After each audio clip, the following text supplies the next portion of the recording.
আসলে সিএ যে অর্থে করছে এরা, সেই অর্থে তো করছে না, ভোটের জন্য করছে ওরা। ভোট এসছে বলে করছে আজকে ওরা।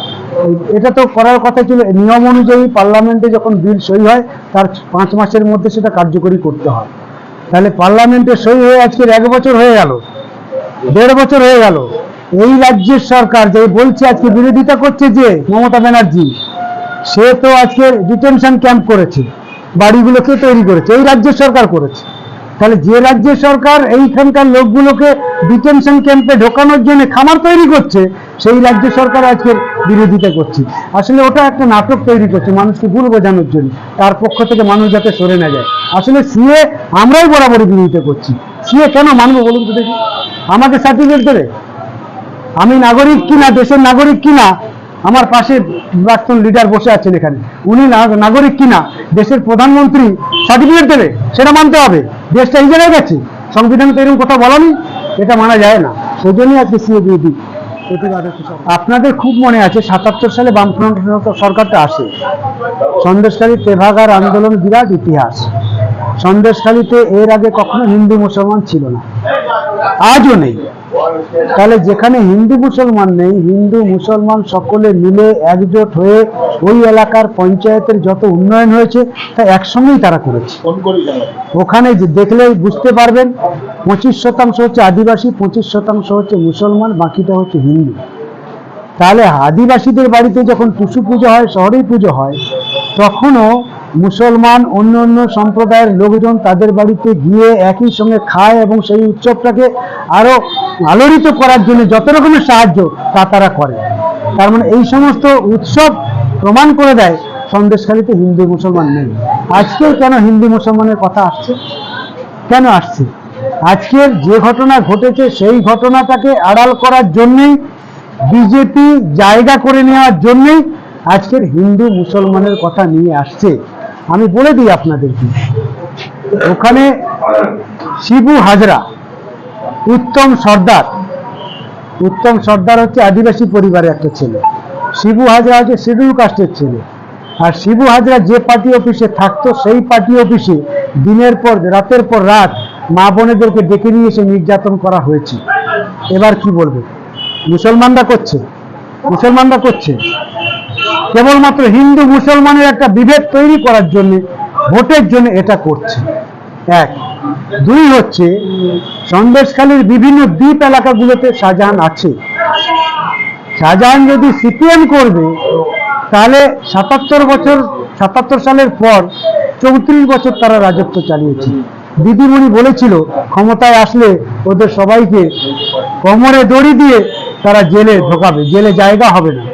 আমাদের একেবারে একটা পার্টি মেম্বারকেও এখনো ঢোকাতে পারি, একটা পার্টি মেম্বার, বুঝিনি, নেতা তো দূরের কথা, নিরাপত্তা সর্দার তো অনেক উপরে উঠে গেছে এখন। একটা পার্টি মেম্বারকে, তাও যে কোনো জায়গায় না, তারা গ্রামের পার্টি মেম্বারও হতে পারে, তাহলে একটা পার্টি মেম্বারকেও তারা কিন্তু জেলখানায় নিয়ে যেতে পারেনি। তার মানে ওই সময় যে শেখ শাহজাহানের মতন কেউ ছিল না, সেটা প্রমাণ হয়ে যায়। তাহলে শেখ শাহজাহান কারা তৈরি করেছে বোঝা যাচ্ছে। শেখ শাহজাহান তো ওদের দরকার, শেখ শাহজাহান দরকার না হলে এতে টাকা যাবে কি করে? কালীঘাটে টাকা, মমতা ব্যানার্জি তো বলেছিলেন যে যা করছো ভালো, চুরি করছো তুমি একা খেও না, ভাগ করে করে খাও। মানেটা কি? যখন সুপ্রিমো একটা লাইসেন্স দিয়ে দেয়, নিচের কর্মীরা কি মনে করে? চোরগুন্ডা বদমাইশরা সেদিন থেকে বুঝলো যে সরকারটা তাদের, সরকারটা চোরেদের সরকার, চোরেদের সার্টিফিকেট আমরা পেয়ে গেছি, তাই তারা চুরি করা শুরু করলো। সেদিন থেকে তো শেখ শাহজাহানের জন্ম হয়েছে, এর আগে তো ছিলেন শেখ শাহজাহান। দেখে আসবেন না, তেভাগা তো আর নতুন করে হবে না, তেভাগার তো আন্দোলন শেষ, তেভাগা তো আর হবে না। তেভাগা যে প্রেক্ষিতে হয়েছিল, সেই প্রেক্ষিত তো এখন আর নেই। সেই জমিতে সেই জমিদার, সেই জোরদার, সেই শোষণ নেই। তাহলে তেভাগা আন্দোলন নতুন করে হবে, এই কথা বলা বাস্তব পক্ষে সম্মত নয়। কি হচ্ছে তাহলে?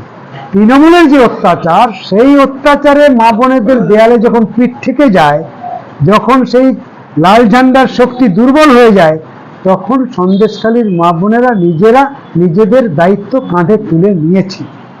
অর্থাৎ সন্দেশখালীর মাটিতে একটা শান্তির পরিবেশের জন্য সব অংশের মানুষ একজোট হয়ে লড়াইটা করছে। আপনারা দেখবেন আমাদের রাজ্যে 2015 সালে ক্ষেত মজুর ইউনিয়ন গড়ে উঠেছে। আমরা তখন ভেবেছিলাম যে ক্ষেত মজুররাই কৃষক সবার সঙ্গে থেকে তাদের জীবন জীবিকা, তাদের দাবি যা কিছু আছে সবই হয়তো পূরণ হবে। আমরা এই ভাবনা চিন্তা থেকেই এতদিন ধরে এগোচ্ছিলাম। কিন্তু যত দিন গেছে তত আমাদের দেশের কৃষক বিপদের মধ্যে পড়েছে।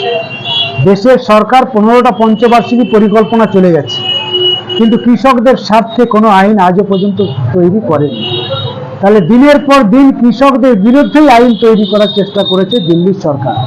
ফলে কৃষক নিজে কি করে রক্ষা পাবে, আর ক্ষেত মজুরদেরকে কি করে রক্ষা করবে? তাহলে কৃষক তার ফসলের দাবি নিয়ে লড়বে, না ক্ষেত মজুরদের মজুরি নিয়ে লড়বে?